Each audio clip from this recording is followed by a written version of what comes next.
ओम शांति। प्रश्न है, ईश्वरीय पढ़ाई में पीछे हटने का कारण क्या? ಅಂದರೆ ಭಾವನಾ ಮಹಾವಾಕ್ಯಗೆ ಈಶ್ವರೀಯ ವಿದ್ಯೆಯಲ್ಲಿ ನಾವು ಹಿಂದೆ ಏಟಾಗ್ತೇವೆ. ಅಂದರೆ ಭಗವಂತನ ಮಹಾವಾಕ್ಯ ನಾವು ಕೇಳಲ್ಲ. ಇದರದ ಕಾರಣ ಏನು? ಉತ್ತರ ಮೊದಲನೇದಾಗಿ, पहला है अलबेलापन, दूसरा है संग दोष, तीसरा है ईश्वरीय नियम की अवज्ञा करना, चौथा है दूसरों को देखना, पांचवा है समय के महत्व को भूलना, छठा है भगवान यह कह रहा है यह भूलना, सातवां है कमियां और आठवां है आलस्य. ಎಂಟು ಕಾರಣಗಳಿದ್ದಾವೆ ಈಶ್ವರೀಯ ವಿದ್ಯೆಯಿಂದ ಹಿಂದೆ ಏಟ ಹಾಕೋದು. ಮೊದಲನೇದಾಗಿ ಹೇಳ್ತಿದ್ದಾರೆ ತಂದೆ ಹುಡುಗಾಟಿಕೆ, ಎರಡನೇದಾಗಿ ಸಂಘದೋಷ, ಕೆಟ್ಟ ಸಂಘಕ್ಕೆ ಹೋಗ್ತೀವಲ್ಲ, ಸಂಘ ಸೇರ್ತೀವಿ. ಮೂರನೇದು ಈಶ್ವರೀಯ ನಿಯಮಕ್ಕೆ ವಿರುದ್ಧವಾಗಿ ನಡೀತೀವಿ, ಆದರೆ ಭಗವಂತನ ಮಾತಿಗೆ ಬೆಲೆ ಕೊಡೋದಿಲ್ಲ. ನಾಲ್ಕನೇದು ಅನ್ಯರಿಗೆ ನೋಡ್ತೀವಿ, ಅಯ್ಯೋ ಅವ್ರು ಹೋಗಿಲ್ಲ ಬಾಬನ ಮಹಾವಾಕ್ಯ ಕೇಳಕ್ಕೆ, ನಾವ್ ಯಾಕೆ ಹೋಗೋದು? ಅವ್ರು ಸಾಯಕ್ ಹೋದ್ರೆ ನಾವು ಸಾಯಕ್ ಹೋಗ್ತೀವಿ, ಆ ಥರ. ಐದನೇದು ಸಮಯಗೆ ಮಹತ್ವಗೆ ಮರ್ತೋಗ್ತೀವಿ. ಯಾವ ಸಮಯ ನಡೀತಾ ಇದೆ, ಸಂಗಮ ಯುಗ, ಕಲ್ಯಾಣಕಾರಿ ಯುಗ ನಡೀತಾ ಇದೆ, ಈ ಮಹತ್ವಕ್ಕೆ ನಮ್ಗೆ ಗೊತ್ತಿರಲ್ಲ, ಮರು ಬಂದಿರೋದು, ಮರ್ತೋಗ್ತೀರಿ. ಆರನೇದು, ಇದು ಯಾರು ಹೇಳ್ತಾ ಇರೋದು? ಸ್ವಯಂ ಭಗವಂತ. ಈ ಮಾತು ಮರ್ತೋಗ್ತೇವೆ. ಮತ್ತು ಏಳನೇದು ನಮ್ಮ ಕೊರತೆಗಳು ಅಂದ್ರೆ ಏನರ್ಥ? ವ್ಯರ್ಥ ಆಲೋಚನೆ, ಕೆಟ್ಟ ಆಲೋಚನೆಗೆ ವಶವಾಗ್ಬಿಡ್ತೇವಲ್ಲ, ನಮ್ಮ ಕೊರತೆಗಳು. ಮತ್ತೆ ಎಂಟನೇದು ಇದನ್ನು ಸಹ ಆಲಸ್ಯ, ಅಂದ್ರೆ ಮೇಲ್ಗಡೆ ಏನಿದೆ ಹುಡುಗಾಟಿಕೆ, ಕೆಳಗಡೆ ಬಂತು ಎಂಟನೇದು ಸೋಂಬೇರಿತನ. कई बार जो कार्य करते हैं उसमें असफलता मिलती है तो निशानियां आ जाती है, फिर रुचि कम हो जाती है तो अलबेलापन आ जाता है. ಅಂದ್ರೆ ತುಂಬಾ ಸತಿ ನಾವು ಪ್ರತಿಯೊಂದು ಕಾರ್ಯ ಮಾಡುವಾಗ, ಯಾವ್ದಾದ್ರು ಒಂದು ಕಾರ್ಯಕ್ಕೆ ಕೈ ಹಾಕುವಾಗ ಅಸಫಲತೆ ಸಿಕ್ಕಿರುತ್ತೆ, ಅಂದ್ರೆ ಆ ಕಾರ್ಯ ಸಫಲತೆ ಬಂದಿರಲ್ಲ. ಆಗ ನಾವು ಸಪ್ಪಗಾಗ್ಬಿಡ್ತೀವಿ, ನಿರಾಸ ಆಗ್ಬಿಡ್ತೀವಿ, ರಸ ಇರೋದಿಲ್ಲ.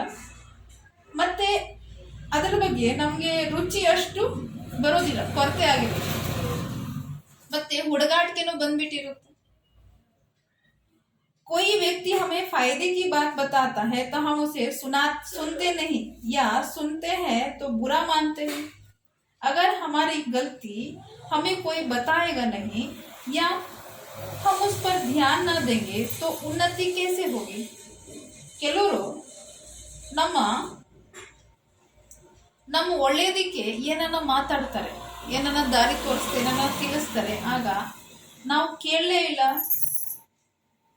ಇಲ್ಲಾಂದ್ರೆ ಕೇಳಿದ್ರೆ ಏನನ್ನ ತಪ್ಪು ತಿಳ್ಕೊಂಡ್ರೆ, ಅಯ್ಯೋ ನನ್ಗೆ ಹಿಂಗಂದ್ರು ಅಂತ ತಪ್ಪು ತಿಳ್ಕೊಂಡ್ರೆ, ತಪ್ಪಾಗಿ ಒಪ್ಕೊಂಡ್ರೆ, ಒಂದ್ ವೇಳೆ ನಮ್ಗೆ ಕೊರತೆಗಳು ಹೇಳಲೇ ಇಲ್ಲ, ತಿಳಿಸೇ ಇಲ್ಲ ಅಂದ್ರೆ, ಮತ್ತೆ ನಾವು ಅದ್ರ ಬಗ್ಗೆ ಗಮನನೇ ಕೊಟ್ಟಿಲ್ಲ ಅಂದ್ರೆ ನಮ್ಮ ಸ್ವ ಉನ್ನತಿ ಹೆಂಗಾಗುತ್ತೆ? ಆ ದಾರಿಯಲ್ಲಿ ನಾವು ಮುಂದೆ ಮುಂದುವರಿತೀರಿ? ಹೆಂಗೆ ಮುಂದುವರಿಯಕ್ಕೂ ಆಗಲ್ಲ. ಮಾತ್ರ ನಮ್ಮ ಕೊರತೆಗಳು ತೋರಿಸಿದಾರೆ ಅಂದ್ರೆ ಅವ್ರು ಧನ್ಯವಾದ ಹೇಳಬೇಕು. ಧನ್ಯವಾದ ಹೇಳಕ್ ಬದಲಾಗಿ ನಾವೇನ್ ಮಾಡ್ತೀವಿ? ಅಯ್ಯೋ ನನ್ಗೆ ಹಿಂಗಂದ್ಬಿಟ್ರಲ್ಲ, ಹಂಗಂದ್ಬಿಟ್ರಲ್ಲ, ಹಿಂಗ್ ಹೇಳ್ಬಿಟ್ರಲ್ಲ, ಇದರಿಂದ ನಾವು ಮುಂದುವರಿಯಕ್ಕಾಗಲ್ಲ. ಮತ್ತೆ ಏನಾಗುತ್ತೆ? ಅದು ಆಲೋಚನೆ, ವ್ಯರ್ಥ ಆಲೋಚನೆ, ಕೆಟ್ಟ ಆಲೋಚನೆ ಬಂದ್ಬಿಟ್ಟಂತೆ. ಇಲ್ಲ ಅಂದ್ರೆ ಮುನಿಸ್ಕೊಂಡ್ಬಿಡ್ತೇವೆ, ಅವ್ರ ಹತ್ರ ಮಾತಾಡ್ದಿರ ಇದ್ಬಿಡ್ತೀವಿ. ಇದರಿಂದ ಏನಾಗುತ್ತೆ? ಮುನಿಸ್ಕೊಂಡ್ರೆ, ಮಾತಾಡ್ದಿರ ಇದ್ಬಿಟ್ರೆ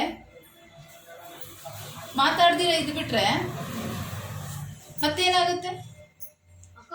ಇನ್ನು ಒಂದು ಅವಗುಣ ಬಂದ್ಬಿಡ್ತಲ್ಲ,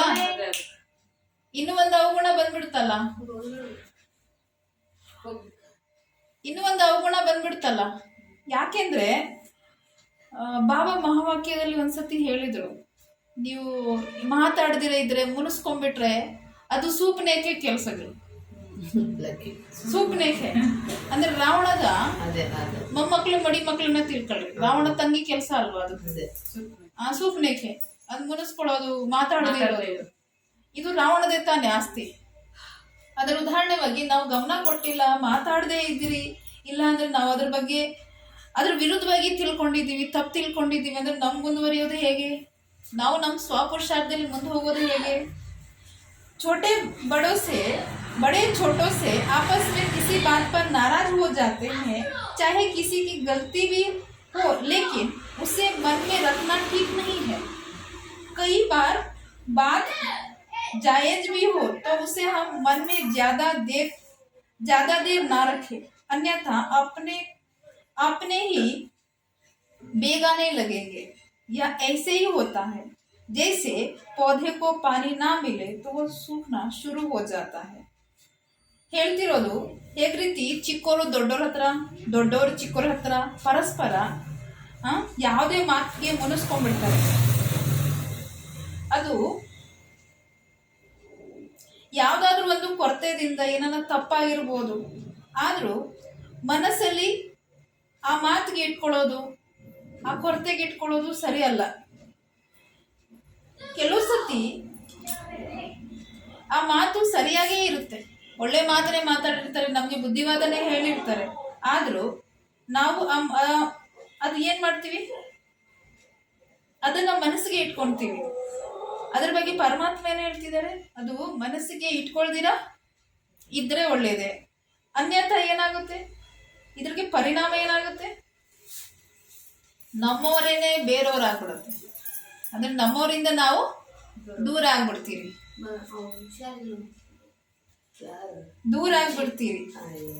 ಇದು ಹಾಗೆ ಆಗೋದು. ಉದಾಹರಣೆವಾಗಿ ಬಾಬಾ ಹೇಳ್ತಿದ್ದಾರೆ, ಏನ್ ಹೇಳ್ತಿದ್ದಾರೆ, ನಮ್ಮವರೇನೆ ದೂರ ಆಗೋದಂದ್ರೆ ಅರ್ಥ ಏನು? ಉದಾಹರಣೆವಾಗಿ ಯಾವುದೇ ಗಿಡಗೆ ನೀರು ಸಿಕ್ಕಿಲ್ಲ ಅಂದ್ರೆ ಹೇಗಿರುತ್ತೆ, ಅದು ಬಾಡ್ ಹೋಗೋದು ಸ್ಟಾರ್ಟ್ ಆಗುತ್ತಲ್ಲ, ಸೇಮ್ ಅದೇ ತರ ನಮ್ಮ ಸಂಬಂಧನೂ ಸಹ ಬಾಡ್ ಹೋಗಿರುತ್ತೆ. उदाहरण अर्थ समझ लीजिए कि सेवा केंद्र पर ब्रह्मा भोजन रखा गया, कुछ को बताया गया, एक भाई जो अपने को बड़ा पोजीशन वाला समझता है उसे ना बुलाया गया तो वो धीरे धीरे हटना शुरू कर देता है। तो मुख्य कारण यही नाराजगी का है, इसे ठीक कर लेना चाहिए। इसी प्रकार उपरोक्त अन्य कारण भी हो सकते हैं, माना दूसरे कारण भी हो सकते हैं जो ईश्वरीय पढ़ाई से पीछे हटाते हैं। ಅದರಲ್ಲಿ ಉದಾಹರಣೆ ಕೊಟ್ಟಿದ್ದಾರೆ, ತಿಳ್ಕೊಳ್ರಿ.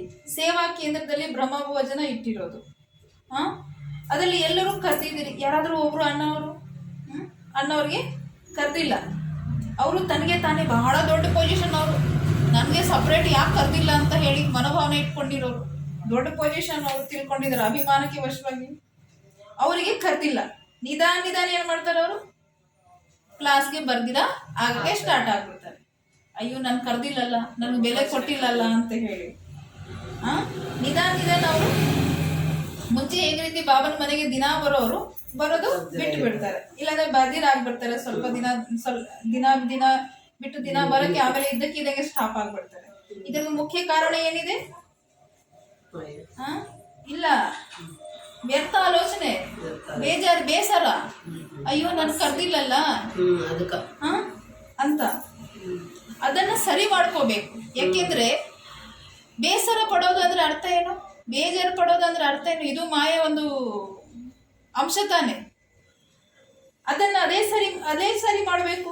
ಇದೇ ಪ್ರಕಾರದಿಂದ ಬೇರೆ ಅನ್ಯ ಕಾರಣನೂ ಇರಬಹುದು, ಬೇರೆ ಕಾರಣನೇ ಇರಬಹುದು. ಯಾಕೆಂದ್ರೆ ಈಶ್ವರೀಯ ವಿದ್ಯೆಯಿಂದ ನಮ್ಗೆ ದೂರ ಮಾಡ್ತಾ ಇರೋದು ಯಾರು?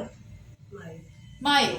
ಯಾಕೆ ಬಾಬನು ಹೇಳಿದ್ರೆ ಮುಡ್ಲಿಗಳಲ್ಲಿ, ನಮ್ಗೆ ಬಾಬನ ಮುಡ್ಲಿಯಿಂದ, ಬಾಬನ ನೆನಪಿಂದ ಯಾರೇ ಇರ್ಲಿ, ವ್ಯಕ್ತಿ ಇರ್ಲಿ, ವಸ್ತು ಇರ್ಲಿ, ಸಮಯ ಇರ್ಲಿ, ಸಂದರ್ಭ ಇರ್ಲಿ, ಯಾವುದೇ ಮಾತಿರ್ಲಿ, ಅದು ದೂರ ಮಾಡ್ತಿರೋದನ್ನ ತಿಳ್ಕೊಳ್ರಿ. ಇವರು ಮಾಯನೇ ಇರಬಹುದು. ಅದರ ವಿಷಯಕ್ಕೆ ನಾನು ಒಂದು ಉದಾಹರಣೆ ಯಾವಾಗ್ಲೂ ಕೊಡ್ತಾ ಇರ್ತೀವಿ. ನಮ್ ತಾಯಿನೇ ಮಾಯೆ ಅಂತ ಹೇಳ್ಬಿಟ್ಟಿದೆ. ಯಾಕೆಂದ್ರೆ ಯಾವುದೇ ವಿಧಿಯಿಂದ ಅವರು ನಮ್ಗೆ ದೂರ ಮಾಡೋರು. ಬಾಬನ ಮಹಾವಾಕ್ಯ ನೀವು ಕೇಳಬಾರ್ದು, ಬಾಬನ ಮನೆಗೆ ಹೋಗ್ಬಾರ್ದು, ಬಾಬನ ಮಹಾವಾಕ್ಯ ಓದಬಾರ್ದು, ನೀವು ಮೆಡಿಟೇಷನ್ ಮಾಡಬಾರ್ದು. ಯಾವಾಗ ಮಾಡಕ್ ಸ್ಟಾರ್ಟ್ ಮಾಡಿದ್ರೆ, ಮುಳ್ಳಿ ಓದಕ್ ಸ್ಟಾರ್ಟ್ ಮಾಡಿ ಗಲಾಟೆ ಸ್ಟಾರ್ಟ್ ಆಗ್ತದೆ. ಅಂದ್ರೆ ಇದರದ ಅರ್ಥ ಏನು? ಅದೇ ದೊಡ್ಡ ಮಾಯೆ. ಅಂದ್ರೆ ಭಗವಂತ ನೆನಪಕ್ಕೋಸ್ಕರ, ಭಗವಂತ ಮಹಾವಾಕ್ಯಕ್ಕೋಸ್ಕರ, ಭಗವಂತ ಮನೆಗೋಸ್ಕರ ಏನೇ ಒಂದು ಇನ್ನಷ್ಟು ಮಾತು ಬಂತು ಅಂದ್ರೆ ತಿಳ್ಕೊಳ್ಳಿ, ಅದು ಮಾಯೇನೆ. ಅದು ರಾಯಲ್ ಮಾಯೆ ಅಂತ ಬಾಬಾ ಹೇಳ್ತಾರೆ. ಸಣ್ಣ ಪುಟ್ಟ ಮಾಯ ಅಲ್ಲ, ರಾಯಲ್ ಮಾಯ. ಅದು ಗೊತ್ತೇ ಆಗಲ್ಲ. ನಾನು ಅನ್ನೋದು ಸೂಕ್ಷ್ಮದಲ್ಲಿ ಇದೆಯಲ್ಲ, ಮಾನ್ ಶಾಣ್ದೋದು ಒಂದ್ ದೊಡ್ಡ ದೆವ್ವಗಳು. ಈ ದೆವ್ವಗಳು ಕಾಣಿಸಲ್ಲ, ಅದು ಒಳಗಡೆನೆ ಕರ್ಮದಲ್ಲಿ ತೋರ್ಪಡೆ ಆಗೋದು, ಮಾತಲ್ಲಿ ತೋರ್ಪಡೆ ಆಗಲ್ಲ, ಅದು ಸೂಕ್ಷ್ಮವಾಗಿ ಗೊತ್ತಾಗೋದು. ಇದು ಮಾತ್ರ ಇರಬಾರ್ದು. ಇಲ್ಲಾಂದ್ರೆ ಈಶ್ವರೀಯ ವಿದ್ಯೆದಿಂದ ದೂರ ಆಗ್ತೀವಿ, ಜನ್ಮ ಜನ್ಮಾಂತರದ ಪ್ರಾಪ್ತಿದಿಂದನೂ ಸಹ ನಾವು ದೂರ ಆಗ್ತೀವಿ. ಅಚ್ಚಾ, ಓಂ ಶಾಂತಿ.